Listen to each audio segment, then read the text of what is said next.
Time in the Machine by Aldous Huxley. Overview.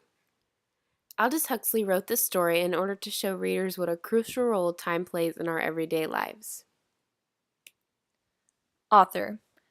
Aldous Huxley was born into a prominent intellectual family in Godalming, England in 1894.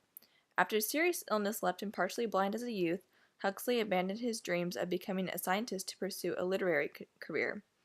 In 1916, he graduated with honors from Balliol College at Oxford University and published a collection of poems.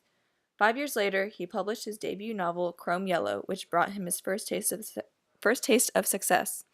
He followed with several more equally successful satirical novels before publishing the work for which he is best known, Brave New World.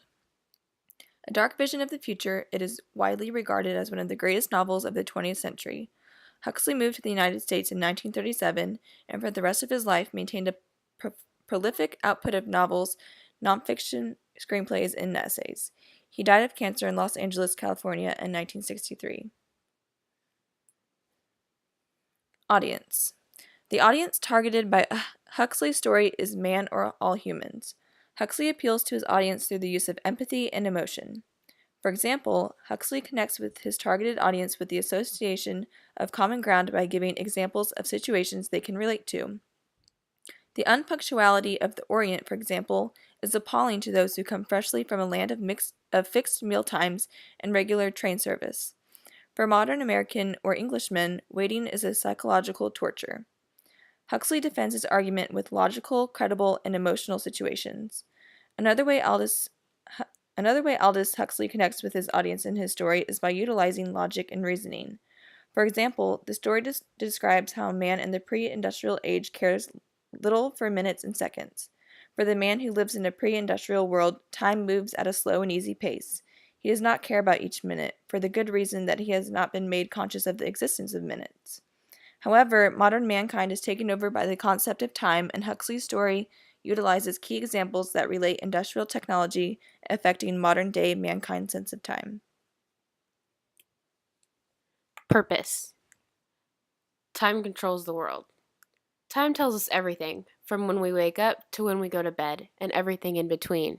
It tells us when to eat, go to work, and when something is due. We are completely ruled by the concept of time. Nothing has more control over us. That could be a scary thought. However, time is necessary because it keeps everything in order. Without time, nothing in anyone's life could be measured or predicted.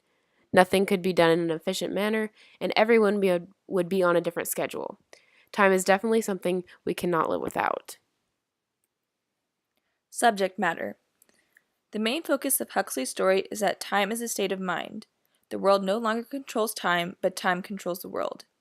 He is trying to argue that industrialism is the cause of the whole madness with time. Huxley also illustrates that people act as though they cannot endure waiting for anything. He points out that people that work in certain areas are on a strict schedule with time, and that now time is overtaking our world. Huxley emphasizes that the world and nature, for that matter, no longer exist for beauty or to give us food and shelter. Now only time exists. It is not natural, cosmic time either. It is a new artificial time. Context. Huxley wrote Time in the Machine after World War I. This story, and his others, were motivated by industrialism because everything was rapidly changing and our country was developing in a positive way. Huxley admired the American lifestyle, but didn't agree with the way it was lived out. As one said in a different analysis, quote, he wasn't so sure that he liked the way that vitality was expressed. I believe Huxley wrote this piece in order to show that regardless of any circumstance, we will always be controlled by something. Style. Huxley writes his story in a persuasive style. Using different examples to defend his point of view is a key point in trying to get the audience to also agree with his opinions. With his persuasion and examples, the audience gets to decide how they feel about the subject, time. I agree that time does control what we do at certain points in the day. Time helps us function, and our world would probably be chaotic and a total mess if we didn't have time. Time keeps our world organized and keeps everything running smoothly. I do agree that our fast-paced, impatient society would slow down without it, but our world would not be the same in any way. This essay truly opens the reader's eyes. It's hard to grasp how much we are controlled by time. Our age, the date, when we do anything and everything are all completely controlled by it. Everyone on this planet has their life centered around it. But this shows how crucial time is. I believe that this essay could show readers that our time is limited. We need to make the most of every day with the little time we've been given. Even though time could be viewed as a burden, it holds together every aspect of our lives and provides the essential organization that humans need to live in harmony. We're excited.